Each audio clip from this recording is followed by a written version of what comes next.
Praise God. പ്രിയരെ, വീണ്ടും ജനിക്കപ്പെട്ടവരുടെ ചില പ്രത്യേകതകളാണ് ദൈവം നമ്മോടിന്ന് സംസാരിക്കുന്നത്.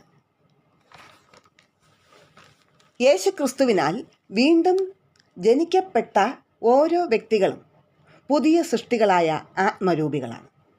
അവർ ദൈവരാജ്യമെന്ന ആത്മീക കുടുംബത്തിലെ അംഗങ്ങളുമാണ്. അവരാണ് ഈ ഭൂമിയെ നിത്യം വാഴേണ്ടവർ. ഇതാണ് യേശുക്രിസ്തു പറഞ്ഞ സുവിശേഷം.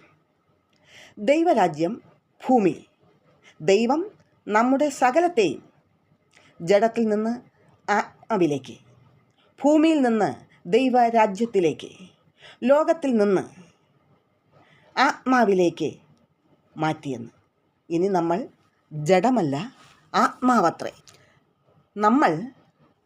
നാം ഓരോരുത്തരും വീണ്ടും ജനിക്കപ്പെട്ട ഓരോരുത്തരും ആത്മരൂപികളാണ്.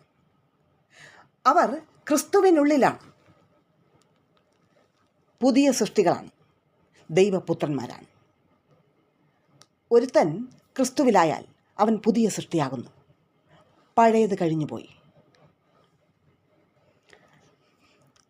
യോഹന്നാൻ 3:3 നമുക്ക് കാണാം. യേശു നിക്കോദോമോസിനോട് പറഞ്ഞു, പുതുതായി ജനിച്ചില്ല എങ്കിൽ ദൈവരാജ്യം കാണുവാൻ ആർക്കും കഴിയുകയില്ല എന്നുത്തരം പറഞ്ഞു.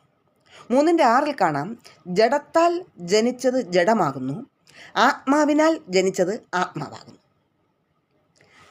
വീണ്ടും ജനിക്കപ്പെട്ട മക്കൾ മരണമില്ലാത്തവരാണ്. അവർ നിത്യം ഭൂമിയെ വാഴേണ്ടവരാണ്.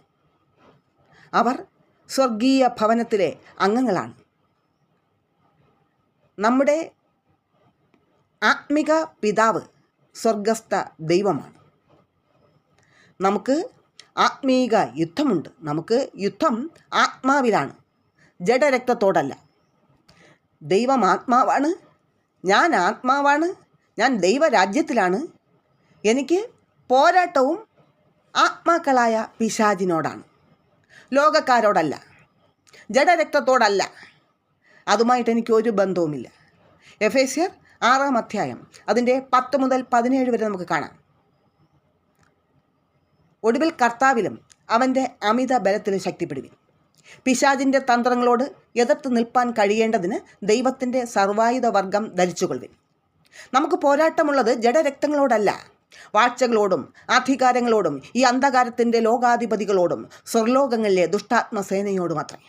അതുകൊണ്ട് ദുർദിവസത്തിൽ എതിർപ്പാനും